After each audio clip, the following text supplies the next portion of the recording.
Hello and welcome to the Not a Guru podcast. I'm one of your podcast hosts, Tyler Smith, certified athletic trainer, certified strength and conditioning specialist. I'm also here alongside the prestigious Dr. Heidi Cook. We are here to help you with personal development, personal growth, and really building a foundation that lasts you your whole life. We're so excited you're here today, and let's jump in. Howdy ho. How's it going? How's the day? Excellent. How is your day? The day was good. The weekend was a little rough, not gonna lie. So first weekend of indoor track season, Okay. which I came off of cross country. So we go cross country, indoor, outdoor, and it is kind of like this continuously rolling thing, which has its pros and its cons. And so I think mentally I wasn't quite ready to switch gears into a new season, but everything went pretty good. Only one casualty, like a hamstring pull during the whole meet, which Wow. for us is pretty good. Like if you come out unscathed, that's a pretty good meet. The Yeah. kicker was we went down to Reno. So Reno is about 6 hours, 6.5 hour drive, and we took a bus. Just because like flying there, it's whatever the saying is, $1 this way, half a dollar the other way. So it was just easier and a little bit cheaper so we can go to some bigger meets later in the year. So we all jumped on the bus, no problem getting there. Finished up a 2-day meet. Saturday, we're driving home, and my wife, my father-in-law kept asking me, like, how's the weather? What's going on? Because we were going to get not necessarily snow, but like freezing rain and some cold temperatures here in Boise. So, and like I hadn't seen anything. I was like, yeah, it's good. I have seen no weather. I was kind of like, yeah, this is a non-problem. Little did I know that there's like what we call the Owyhee Desert and some higher elevation. I don't know if you would call them mountains, just outside of Marsing, Idaho. Okay. And we just got up to the summit and we had to stop because they had to close the road. Okay. Because they said it was super slick. And so we just hung there for a couple hours trying to see if they would open it. They didn't open it, but they didn't tell anyone they didn't open it. Oh my Like God. literally, and I'm going to take a quick shot. The transportation department and the police that were there basically told the people in the front, we're not opening the road, it's closed, but we're leaving because our shift is over. So they were like, yeah, we're done. And so it was like open, but none of us knew it, so we were kind of hanging out. Well, anyway, there was another throw. Well, this company doesn't care. An Amazon driver decided, you know, F this, I need to get this shipment in. So he passed everyone, just like this line of cars, and started to go down the hill. And then we found out he started to slide down the hill, slid sideways, and blocked the entire road. My God. So we sat probably from 10 o'clock till yeeks, maybe even earlier than that, maybe 9 o'clock till 7 o'clock the next morning on the side of the road in a bus. So what That should have is been a absurd. 6 hour ride home was like 19 and a half hours long. So we slept on the bus, no food, no water, no nothing. Um, Was there at least a bathroom? there was, but it was getting so full that we took shifts on like going outside in the dark and peeing like off to the side of the road because we're like, yeah, we're filling this whole thing up. So, Oh my God. and then on top of that, we didn't have any cell reception, Okay. like, which, or we thought we didn't. But so my phone would, if I like went outside and played the whole, like, remember, like, can you hear me now? Can you hear me Yeah. now? Or you're like, Yeah. I could find a satellite to send out text messages. And I was sending out text messages to like 15 people, none of which I knew. I just had one of the only phones that would work. So of course Lindsay's worried. All these people are worried. And we found out after we started going the next morning, if you drove like 200 feet, you had cell reception. It was just What like, a cluster. just, yeah. I mean, there was a couple other things that happened, but that was just, I'm gonna advocate for myself and the team to maybe not go to that meet next year. No more driving to Reno in December. That's a bad idea. Oh my God. So that was a really good kickoff to the indoor season. 19 Like, hours in a like bus. what else could possibly go wrong? And we didn't have like food or water. We did have someone's husband who lives in the valley come grab her, and luckily for us, because we couldn't, he we had a athlete who has is a diabetic, so we had to get him out of there too, just because if we ran out of food and all that stuff. Like he does a good Yeah. job preparing, but um Oh yeah. my gosh, that must have been scary.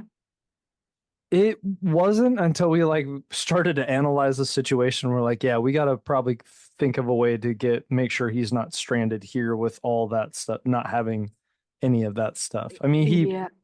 he like basically brings all of his own stuff. Very, very mature, very planned Yeah. individual, but still, it wasn't the greatest thought. You know what I mean? No. No. Wow. Well, So that was my weekend. And then I came home Sunday and I didn't even nap because I was afraid if I napped, I wouldn't sleep at night. So about Sunday at 3 o'clock, I was about as tired as humanly possible. So oh my gosh. Uh, well, shout out indoor season kicking off shout out strong. Boise State Track Indoor, just killing it week one. Oh my gosh. Well, uh, yeah. Anything Fingers exciting happened to crossed that you? it's all uphill from here. Yeah, well, we're downhill with no ice. Either way, I'll take it. Either way. Let's see.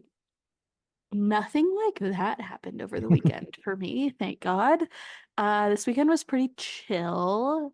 It was really nice to have Sam home. It was like such a slap in the face. So like he was home for a week, like over Thanksgiving because like we were planning on traveling. So, we had all this travel planned.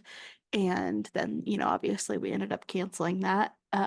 And so we were just home. And so I just had him home with me for an entire week. And just like having an extra set of hands all day was just so nice. And like, then come Monday, it was just like wham. Like it was the worst timing. So I know I talked about this last week, but like Sunday, we put Gus down, which was horrendous.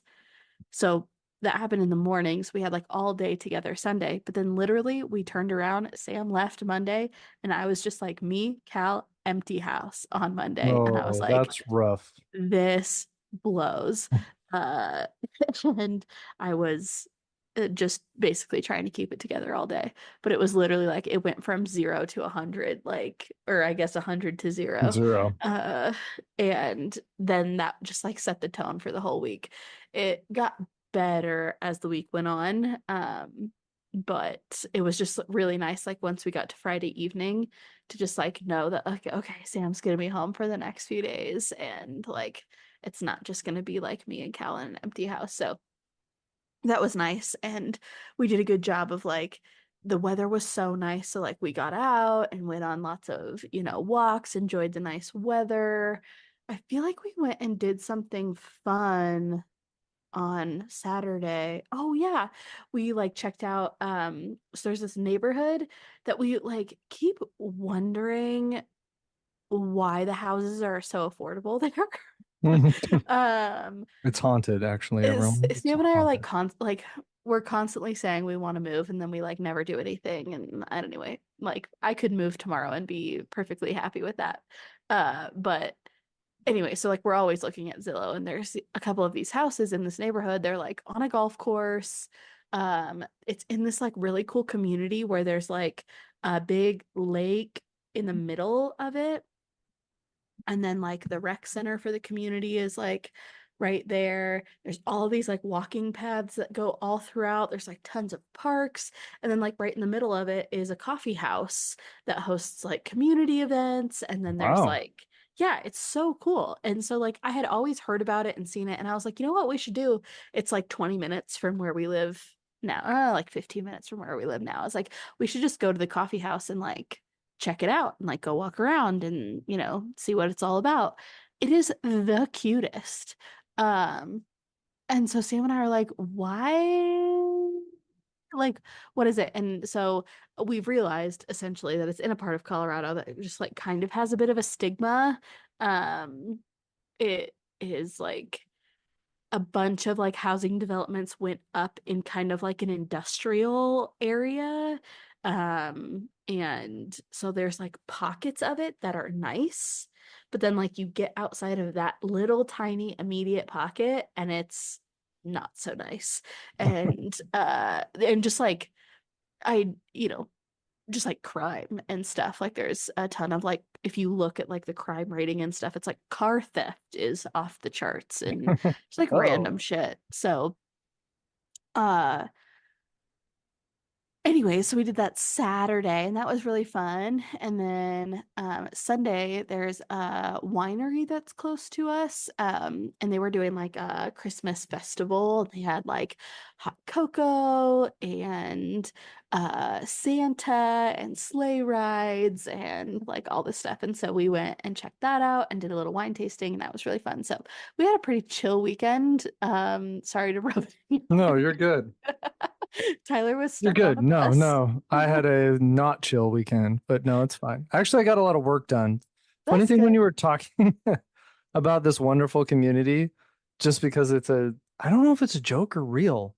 There's a really nice community in Boise that has the same thing, but there's these rumors about pineapples being put on the front Uh, porch, so which it's some of you woke a it. very tight-knit It's a community. very tight-knit community. So maybe you don't know what you're going to get into. The other thing I Uh, was going to say is if when you said the house was empty, that's one thing that the last time we didn't have a dog in the house, we lasted a solid 2 weeks before we're like, this is weird. I need a dog in the house now. Like you're yeah. just used to having a dog there and we couldn't do it. So you guys probably might be a little bit different, but I just remember when there's no one there, I was like, this is weird. I don't like this. I need something in the house right now. Yeah, it's kind of like twofold. Like I I feel like if we didn't have Cal, that is exactly how I would be. I would go get a puppy.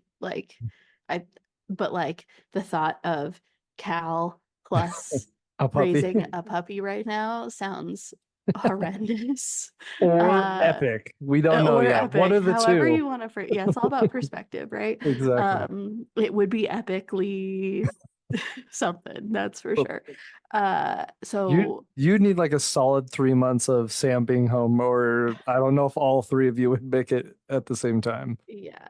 So that's thing one. Thing two, I honestly, I've said this a million times, like I truly believe that Gus was like a once in a lifetime dog, and I'll get choked up if I keep talking about it, but like I don't want to get a dog and be disappointed.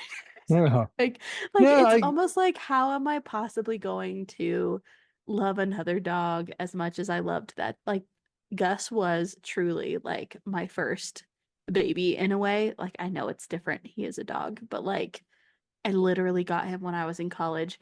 It was with me throughout essentially like my entire adulthood.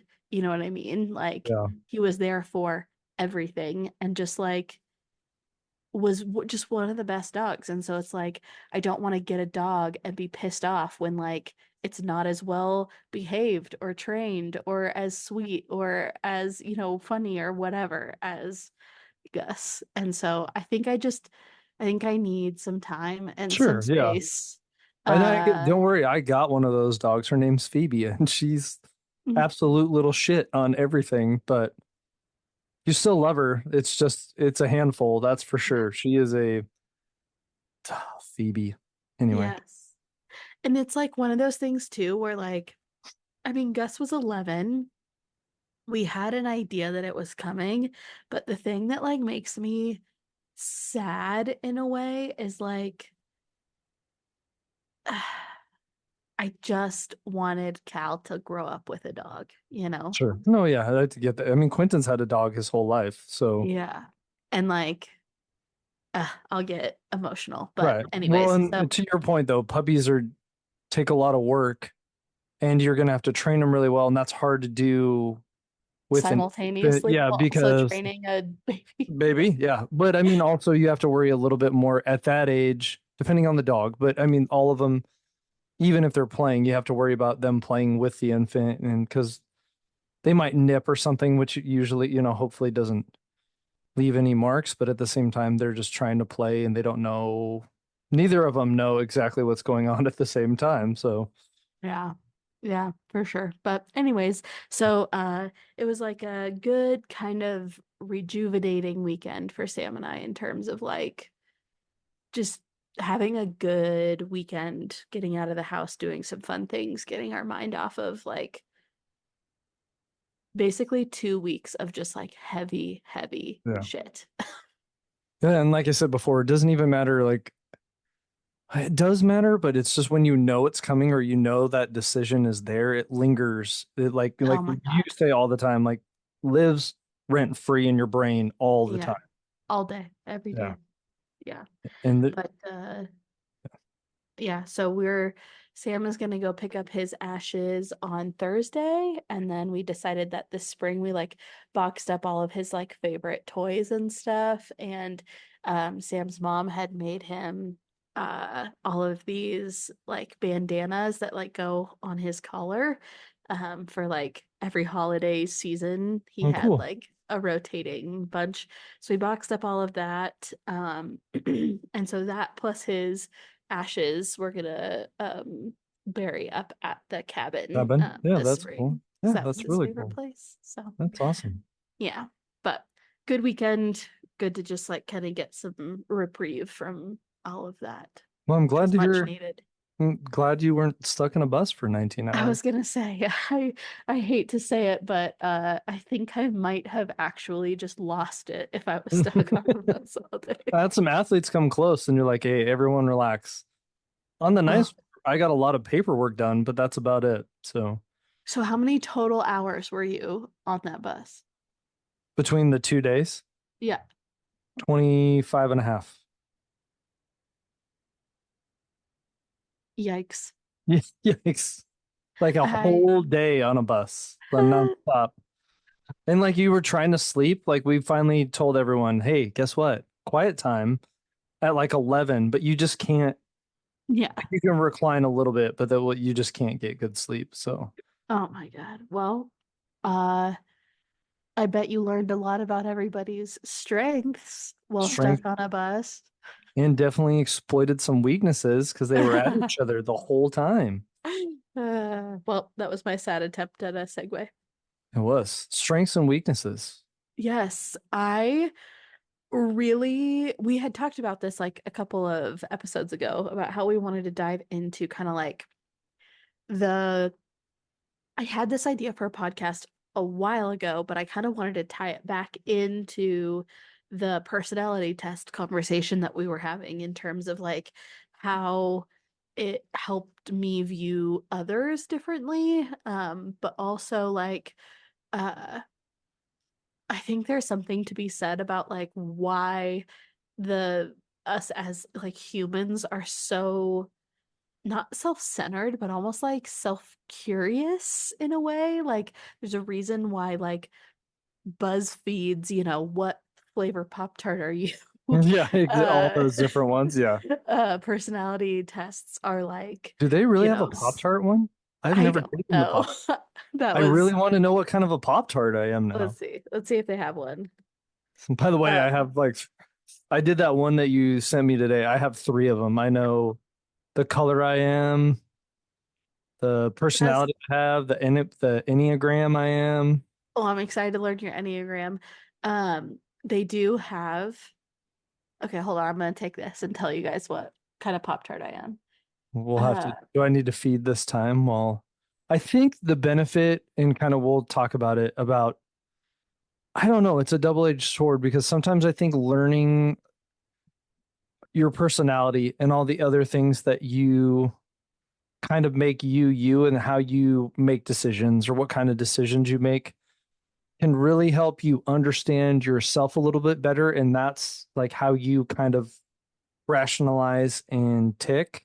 And I know they're super popular. Like I've done a disc exam, I've done an Enneagram, I did the color personality test, I did this other, and I think in the business world, it's really good to know that you're going to work with a lot of different varieties of people and to know how. I think the personality test for me has always been like you kind of once you take a couple, you kind of know how who you are and how you tick. Yeah. But I think the biggest benefit is learning, and if you can apply your methods to other people that are not like you, because like I think we all naturally congregate, like go toward people that are like you, like there's Yeah. like that connection, and it's the ones that are like on this one and it says like drastically different or think much different than you that you Mhm. have to learn how to communicate and to connect with. And that's probably where I've had the most benefit in some of these, but there are a lot of different varieties of ways to look at this. I agree. I think like we are so curious about ourselves because I think we struggle so much to define like who we are because we're complex and multifaceted. But like, I think sometimes we are so curious about like how other people perceive us. And then a lot of times we allow that like external perception to be like, oh, yeah, that is my strength. Or, you know, Tyler and I were talking before we hit record about just like, if you were ever a kid who, uh, like, oh, I got strawberry. You're strawberry. That's bullshit. I hate the strawberry Pop-Tarts. This whole I thing is hate a myself. lie. Um, I'm excited to hear what yours is. But then, so like, I want to redo this just to see like if you would pick different answers for me than like I would pick for myself. Right. So like Tyler and I, for the last however many years, have sat down at least at the bare minimum have sat down for an hour, if not more, every single week for the past however many years, right? So A like lot. he's got a pretty good sense of who I am and vice versa, but like I think uh like there are those certain traits that maybe somebody like complimented you on as a kid or or as an adult or adolescent or whatever. And like because somebody complimented you on this one particular trait, like you end up like leaning into that in a what's the word I'm looking for? I'm like kind of losing my words, but like you almost it's almost like self-fulfilling prophecy. Is that right? Like is that the Yeah. right Yeah, uh you kind of naturally, oh, money. Anyway, yes. what's your Pop-Tart flavor? My favorite Pop-Tart flavor, favorite, Which is frosted brown sugar cinnamon. that's my favorite flavor. Ah. Winning Anyways, today, winning. Sorry, uh I Pop-Tart. think yeah, so anyways, all that to say, like I think we are generally really bad at like defining what our true strengths are, like what our like secret sauce is. Because for so many of us, I think we end up living out what we expect other people to think we are or who we are, right? Like we almost end up acting as like a sum of uh, others' perceptions of us. And I think that's where, especially in the like online business space, in the space where like you're having to put yourself out there so frequently, through digestible content, we get stuck in this trap of like creating what you think others want to see of you or from you instead of sharing just like who you are, if that makes sense. Yeah, And that is like a recipe for burnout. And then you can extrapolate that, uh, you know, into other fields, right? Like I feel like, uh, you know, I remember like as an athletic training student, even just like this is what people expect of me. So this is who I'm going to be in this role almost. Right. And like Yeah. showing up as that kind of version of myself. And while like I think that can be helpful in terms of like getting a job done, in terms of long term like growth and success in a particular role, I think if you're not operating as your true self, like you're only asking for burnout. Yeah, and it's this collection because as you're talking, I'm trying to think of all these influences, and I know there's a lot of different theories, like when you were born, like if you're a sibling, when you were born, like in that order. But I think a lot of it Oh is yeah. like even, yeah, like what did your parents expect of you? How did they try to mold you in certain behaviors that were good, bad, or indifferent that kind of shape you into this person that you are today? But back to your point and what I've seen a lot and heard, experienced, talk to people, especially when you get online, is I think it gives everyone this interesting way to present yourself to people. And the trap or the problem gets in when you get attention for some specific attribute that you portray. And if that's not like authentically who you are, you kind of get trapped into this version of like your own hell where you are trying to live as a person that you're not. And in order to get attention to drive revenue and do stuff, you're always on. You don't ever get to shut that part of yourself off. Mm-hmm. And then people kind of fall in love with the wrong version of you. You know what I mean? But it worked. So we're Mm-hmm. just going to keep rinsing and repeating and keep going. And there's not this, the authenticity is not there.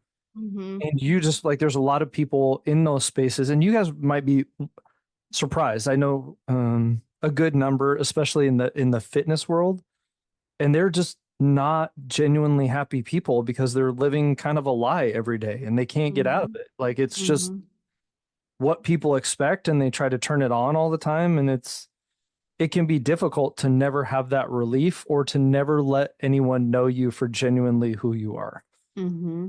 Yeah, that is so accurate. And so I think where I had not like a wake up call is the wrong word because I never like really felt like I was like living inauthentically, I guess, fully, but where it like really got put on display in terms of like I truly think one of my greatest strengths is like just showing up as who I am, like, and kind of take it or leave it in a sense. That has kind of always been how I've operated. And so when I got to PT school, we all took the colors test, the four colors. So you can be um gold, green, orange, gold, blue. And we all took it. And then we got our results like privately. And then our instructor was like, okay, blues stand over here, greens over here, gold's over here, orange is over here. And so I went and I stood. It was like me. So I had a class of 40, Right. me and I think three other people. I think there were four of us. There were four or five of us. It was either me and three other people or me and four other people. Were orange out of 40 people. Wow. And everybody else, the majority of our class was blue. And then gold was uh the next highest, and then green after that, and then orange. And like all of it makes sense in terms of like if you think about the PT profession, right? So blue here, like I pulled it up a second ago. Blue, empathetic, compassionate, cooperative, right? Tend to be very social, very emotionally driven, genuine kindness, sincerity, compassion, right? Like uh they are like feelers. Sure. And like if you think about the PT profession overall and like who it would attract, makes total sense. Like the grand majority of my class is blue. Yeah. So there's this huge group of blue people. then the next highest was gold. And again, like if you think about like the PT profession as a whole, typically these people in my class were like, you know, not to like, toot my own horn or anything, but like PT school is really hard to get into, right? So like high achievers, kind of type A, very organized, very punctual, like kind of perfectionist type individuals, right, who excelled really well in academics, right? Like those were our goals. Again, makes sense for a PT school. Greens are like your kind of what I envision as like more of like the engineer type brain, Sure. um, analytical, intuitive, very like logical, like thinking and like, but like logically like curious. And then there's orange, which is energetic, spontaneous, more like I think one of the like poor qualities is impulsive, seeks change, is like here, hold on, let me just read the thing. Tend to be action oriented, comfortable taking risks, tend to be competitive, all of those things. So like very much me. Like if I were to continue reading this thing, it would just like summarize who I am, basically. But like, I remember standing there thinking, how many of these people are truly, blue? Or were they reading the questions being like, in my PT role, like I need to be compassionate and empathetic and emotional and all of these things. And so you almost like answered the questions in terms of like what you're seeking as your result. And I'm not calling my classmates liars, but I sure as hell could have pointed at about five of them and been like, you're an orange. But I think like in in that, I remember standing there just thinking like I was proud of myself for like answering it honestly. But also just like it did put on display how like how you can kind of pigeonhole is the wrong word because it has like a negative connotation, but like almost step into a role and have that kind of like take on your personality and like almost how you choose to live through life versus just like living as you are. And then like how do you hone in like what what am I trying to say? Like why seek out the strengths of a personality that isn't actually yours versus figuring out how to harness the strengths that you have for the role that you want? That's what I'm trying to say. So, like, because I was an orange, right, doesn't make me a worse PT than somebody who's a blue, right? So it's Right. like,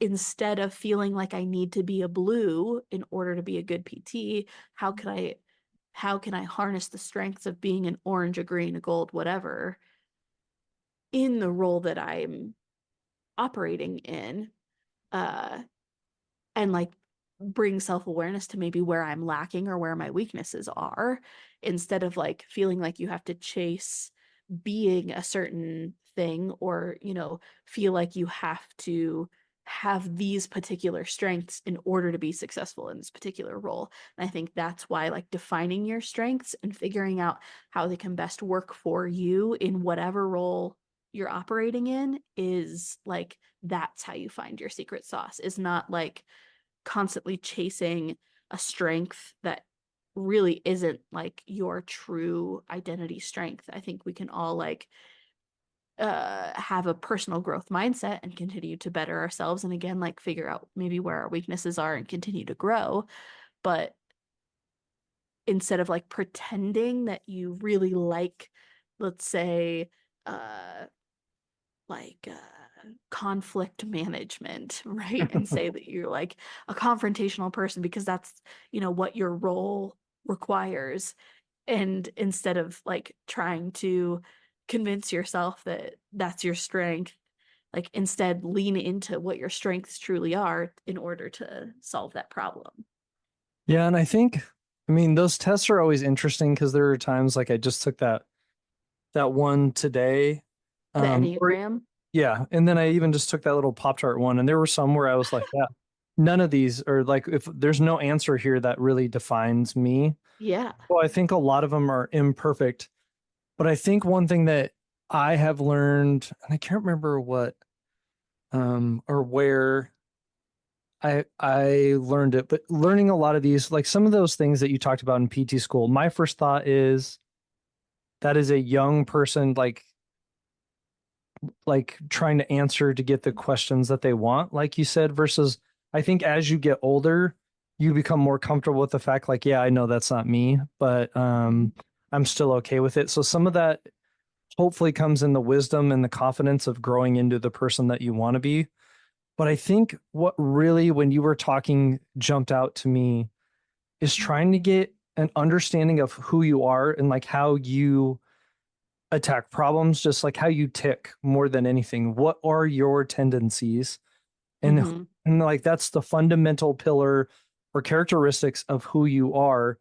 And when you look at all these other things, you don't need to necessarily change who you are to jump into those, but rather looking at it as like, what skills do I need to develop to be successful in this job? And Yeah. probably a good one is like if you are a super, to your point, if you were a super analytical person that is just numbers, facts, like that's where my brain goes.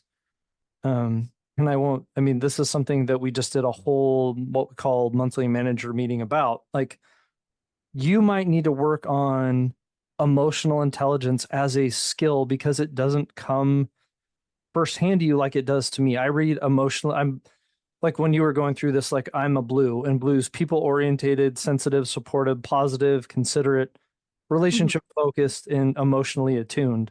So like I'm just like I can read people really well. It's part like I'm around people all the time. You get really good at like but I do, and I have friends and I have coworkers that are not, they don't just don't read that, or I don't want to say they don't care. I'm sure they do. That's just not where their brain goes. And it's like, okay, what skills can they develop as a person, and what is them that's probably just going to be them for their whole life, and how can we like marry those two together so wherever you're going, like you said, if you're analytical but you're dealing with people in pain and struggling, like you need to be emotionally attuned. So you might need to be like, hey, I need to get better at this. I need to read up. I need to get this skill because it doesn't come naturally to me, but I need to develop it and kind of round myself out. And that goes in a lot of different things as far as, you know, I think one of the biggest things that you probably can attune to outside of business is no one's going to know your flaws and weaknesses better than like your spouse or your Mhm. significant other. Mhm. And it's not attacking those, it's trying to understand those better and trying to figure out how like the puzzle fits. Like, yeah, I'm not naturally the cleanliest person. My wife will attest to that over and over and over again. But I've learned like how to fit in the like how to because she Conform naturally to is. She the yeah, I want to like but I think part of it is also driven like I don't want to be a source of like irritation or totally. for her. Like I don't want her to be like, damn it, Tyler, your Yeah. bag's over here and I've told you 100 times. Like I need to train myself to be like, okay, got it. Like that's a skill I need to have. Like do this, this, and this. It's not that big of a deal. So you're learning to not change who you are, like I said, but develop skills that help you be successful. Yeah, 100%. And so then like on the flip side of that, so like, defining your strengths and getting really clear on like who you are kind of like at the core or like the essence, I guess, of who you are and really leaning into like how can you leverage those strengths in the role that you're wanting, seeking, or, that you're in, right? Whether that's entrepreneurship, building a business, or whether that's working in the clinic, or, whatever role you have, right? How can you use that to look at like, how do I leverage this in a way that's unique to me? And I think that is really powerful at its core. The other way these have truly like changed my life is understanding the other types. So that like if I cross paths with somebody, so whether that's the color test, the one that I am like obsessed with is the Enneagram test. I've been obsessed with it for years. I think it is just like so spot on. It is not necessarily research backed. Like I know Myers-Briggs went through like a bunch of rigorous research on the back end of it to like test its validity and reliability and all of that stuff. I don't believe the Enneagram has that level of backing. But just kind of anecdotally, it's been very accurate. And what has been so helpful for me because I think back to like who I was in, like I often think back to like my student athletic training days. And I think this kind of like goes towards like, personal growth in terms of like what we've continued to, um, or like where we've spotted weaknesses and where we can continue to grow. But like, I very much operated out of the mindset of like, if I'm doing it well and I'm doing it effectively and I'm like getting the job done and doing the job well, if you're not doing it how I'm doing it, then you're obviously doing it wrong or your way of doing it is less than, right? Like that is very much how I viewed things like in that phase of my life. And that got me into some confrontations that probably could have been avoided if I was just better at like understanding how other people operated. And I think that the Enneagram specifically was super helpful in terms of like shining a light on other people's not only personalities, but like other people's strengths. What are they really good at? And how can you leverage those strengths either in like delegation of roles, right? So, like, harnessing, this might be a really difficult situation to put this type of person in. And if I'm looking for, efficiency, I'm not gonna like, try and if this isn't a time for personal growth or for somebody to like work on a particular skill and this is just a get the job done kind of thing, like understanding how different people operate can help you better delegate those tasks out, to harness other people's strengths, but just in like communication with other people is huge. I think Yeah. back to like my best friend I met in PT school. We are, best friends to this day. I often wonder if I would have met her in undergrad if we would ever be friends because we are so different in how we communicate, different in our strengths and our weaknesses. And if I didn't have a good understanding of just like other people's personality types and like how they get things done in a positive way, in a way that's different than mine, like I don't know. And like some people might be listening to this and be like, duh, Heidi, people have different strengths and different personalities and communicate differently, you bozo. But like that was a really hard concept for me to grasp as, a 22-year-old individual. Sure. I mean, a lot of them do. And like, oh, I don't want to be, I didn't. So this is the best way to put it. I got it. Are you When gonna I, shit on the Enneagram right now? a little bit, Ah, there were too many questions on it where I didn't have enough context to give the answer that I wanted to give on the short one that I did. It would be like, do you do this? And I was like, it depends on the situation. I can do either. There was a lot of them where I was like, I need more like I need more evidence or like more context to just broad strokes say like, no, I want to do this is who I am. This is what I do, and this is so what's your Enneagram number? 6. You're sitting here saying this. Uh-huh. You're sitting here saying, I need more context. I don't know. I need a deeper understanding of the context of the question. I'm like, he's either a 5 or a 6. 6.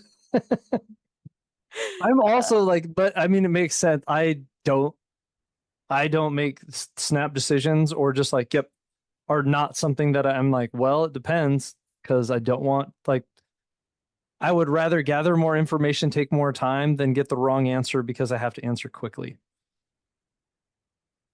Yeah.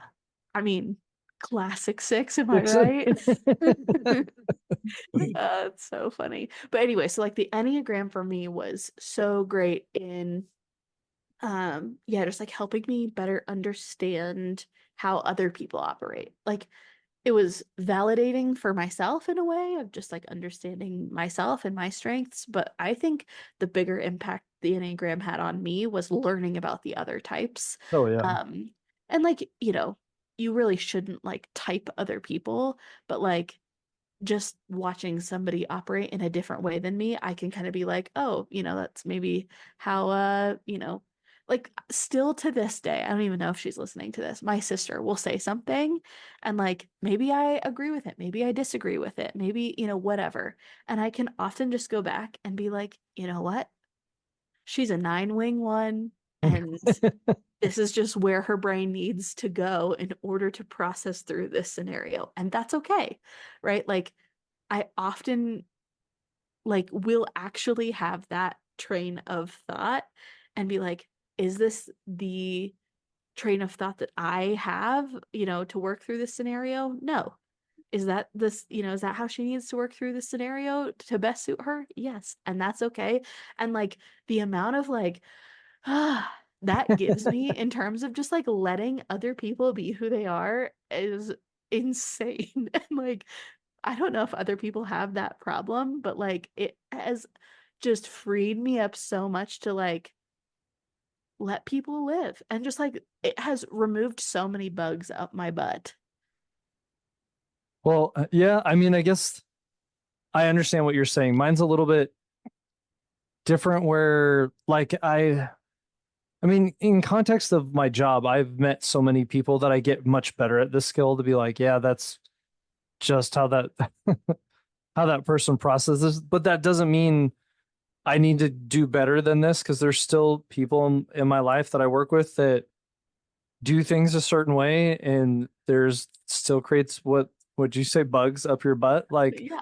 Bees in because your I'm just bonnet, like bugs I up your just butt, whatever. like you need to be don't do it that way because but I think sometimes it's hard in all this, and this is probably what you learn the most is to your point, it lets you in on how other people think, process, and do things. That doesn't mean that they're probably going to come around to seeing your way of doing things at all the time. So you have to really take it and be a self starter and put yourself in that position because I've done like 7 of these since I've started working. And I Yeah. can tell you at the core, most people are still going to think and process the way they do. You're just trying to create some awareness as to how other people, how you can connect. And like you said, I think that is, I mean, because there's always some of them. Like I took this other one called the 16 personalities. And so if you ever get a chance, that was kind of a fun one too.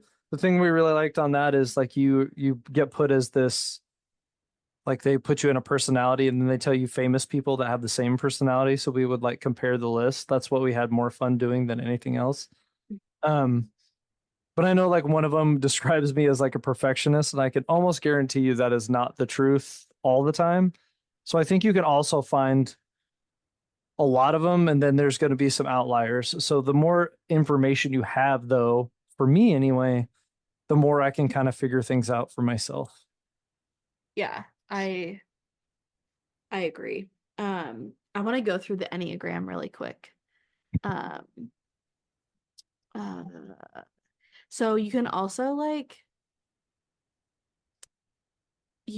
take it a layer deeper and like find your wing, and your wing is an adjacent number. So like like I'm an 8, so I could either have a 7 wing or a 9 wing. And then that is just like complementary traits that you have or that you Yeah. kind of encompass. Um Well, I guess I can do and that because I had to buy it to get my test results. So, I don't know if I ever bought it.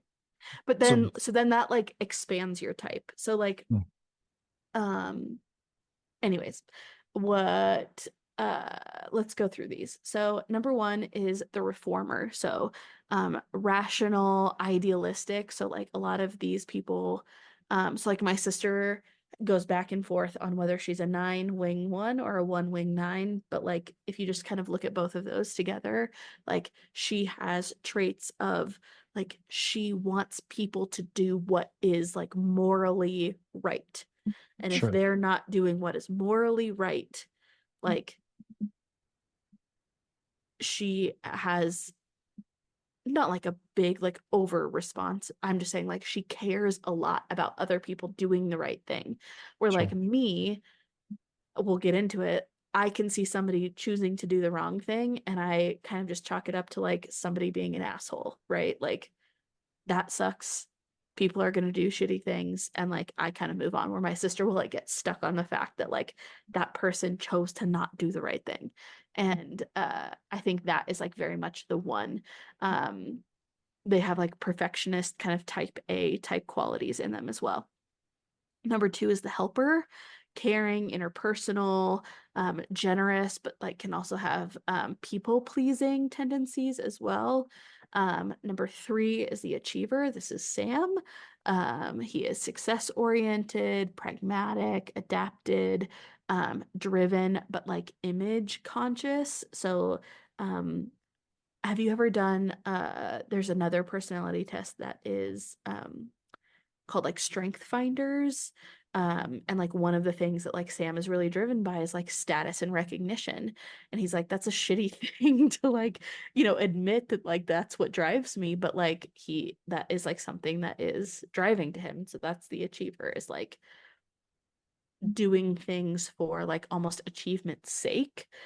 These are people that like actually do well with a challenge kind of imposed on them.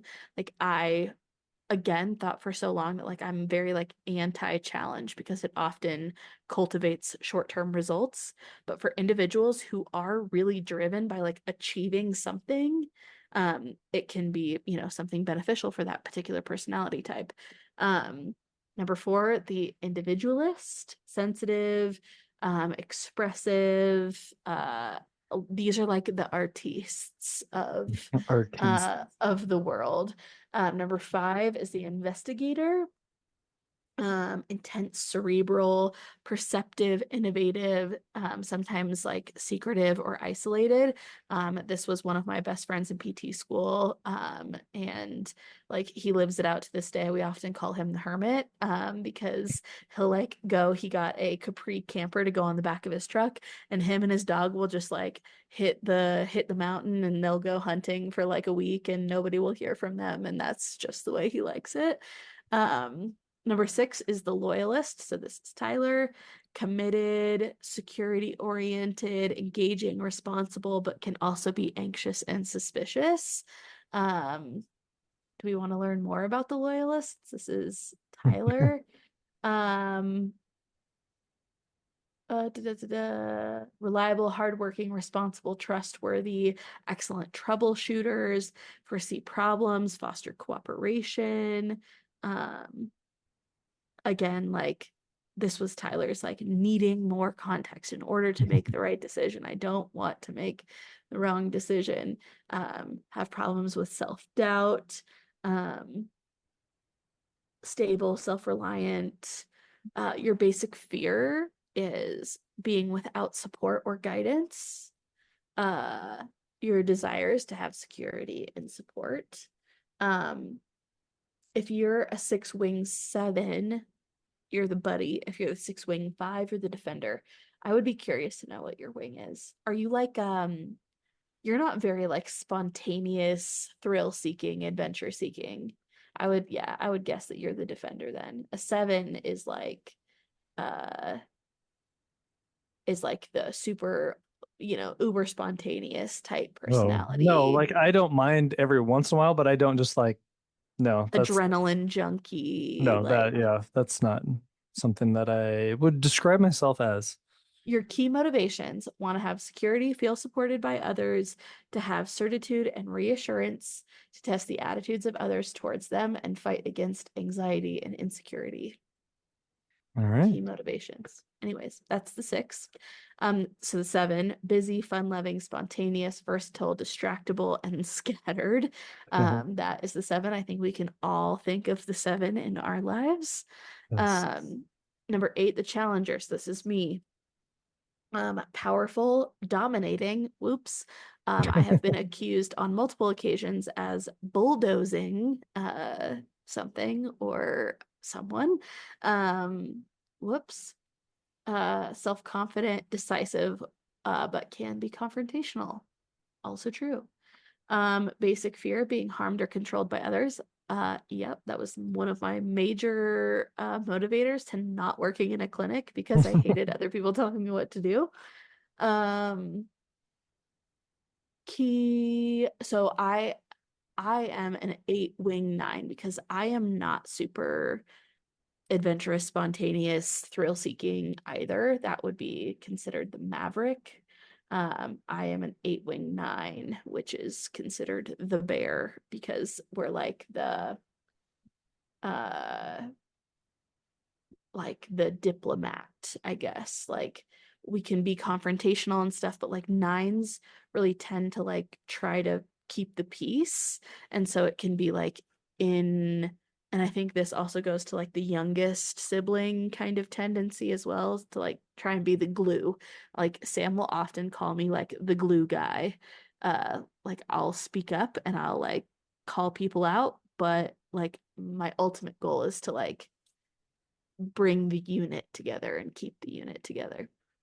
Hmm. Um, Nines are the peacemaker, easygoing, receptive, reassuring, agreeable. They are the peacemaker. So, anyways, reading in depth about all of these just like really, really helped me better understand other people and helped me communicate with them because I could better understand like what their motivators are.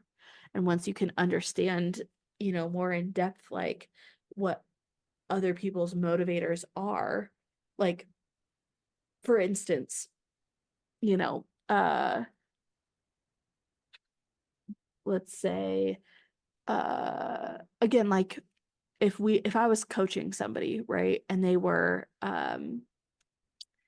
type 3, the achiever, like we could look at it in two different angles, right? They could potentially be like so achiever driven that that's the only thing that ever motivates them to do anything. So they could be stuck in a cycle of like only feeling motivation or doing anything when there is a challenge imposed on them, when they are training for a marathon or some sort of challenge, right? Like that could be the only thing.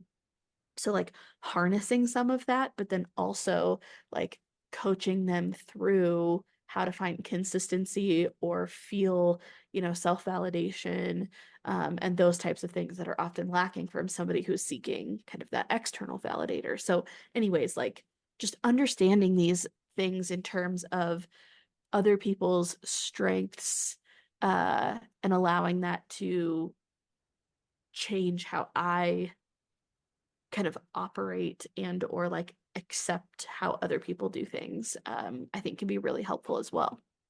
Yeah, and I think that it can expand, you know what I mean? Because you're going to run into all these different people.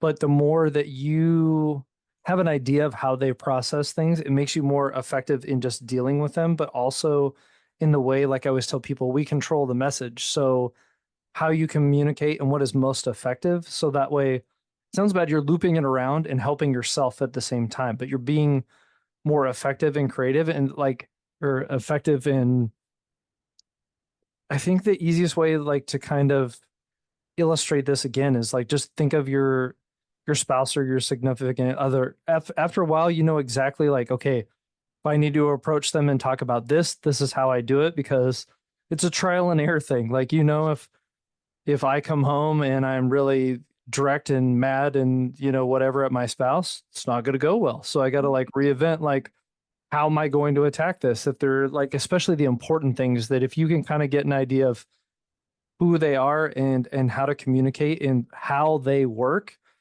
that's the true benefit in these is a little bit about knowing yourself, but in a way of interacting, I think you explore yourself more because you understand how to kind of manipulate or change what you need or how you communicate to meet someone else's needs, and it makes you more effective overall. 100%. So I think overall, like the big kind of takeaway that I want to have from this is like using or utilizing some of these tools, I think can be great, like great first steps in exploring like, you know, the essence of who you are and almost like having kind of this outside third party like define it in a sense if you're feeling lost on like what are my strengths? Like how do I best show up in the world? If you're feeling a bit lost. But then also knowing like not letting it pigeonhole you either, you know, and like really running with things you love, things you enjoy doing, how you enjoy showing up in the world.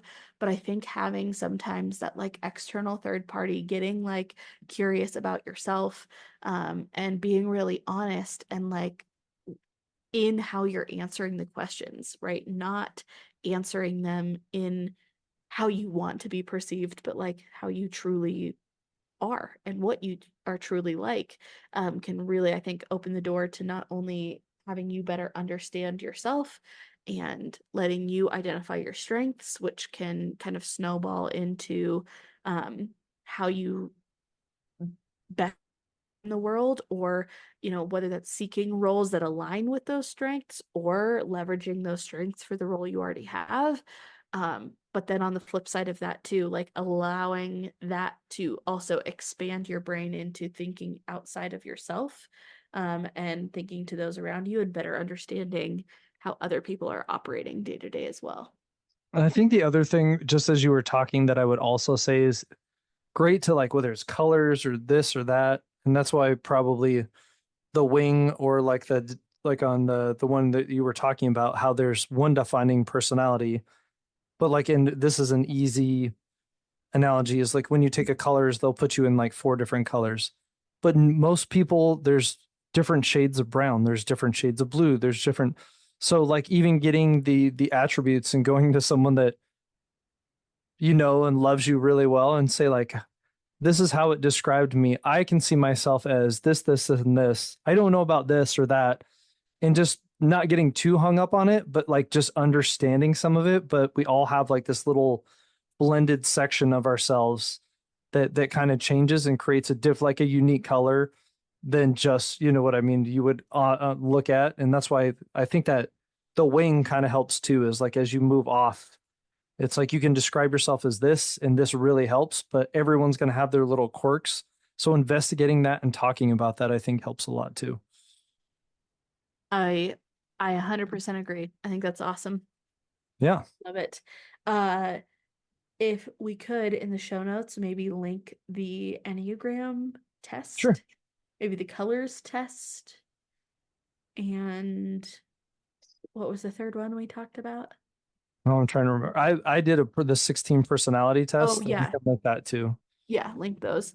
Yeah, If just for anybody listening who wants to dive a little bit deeper, I think these are all great resources and like honestly can just be fun to do fun. too. Yeah, they're kind of fun. And we'll link the Pop-Tart test. Oh Just yes, if you I want to know did. what We do Pop-Tart. have that link. If you're So you can strawberry also or brown sugar, who knows? who knows what other flavors are even out there? I There's want a to know. million now. I feel cheated as a child that I only had like four.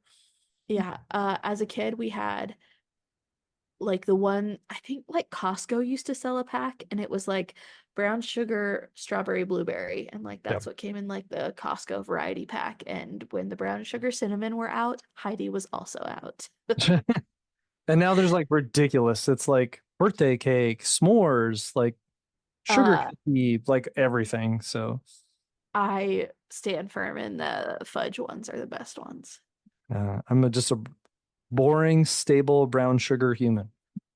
Those are my favorite, top tier, brown sugar, cinnamon, fudge, s'mores. As a kid, I haven't had one in a long time. Quentin eats Uh, them on the regular. the s'mores ones. Oh yeah, Oh, his favorite. uh, yeah, s'mores, and then anything else after that is just old news. He tried Apple Jacks the other day. I was like, well, I can't understand what's going on, but Oh my God. I know we really need to wrap up this uh, episode, but Sam and I went down like probably an hour long rabbit hole, of 90s snacks. Ooh, that'd be fun. Uh, Holy shit, the nostalgia was so real. Cool. Uh, oh my gosh, just like so many forgotten gems. Oh, I'm Like, sure. it was so good. If anybody out there like to go down that rabbit hole, uh, we were just reminiscing. Like, did you grow up with the Schwann's man? Yeah, I mean, I was never okay. Yes, I know who he is. My family was too poor to have Schwann's, but I saw the truck all the time. Uh, Schwann's, like I grew up on Schwann's man French toast sticks. I had those the Like, other weekend. I love French toast sticks. oh my God, French toast sticks.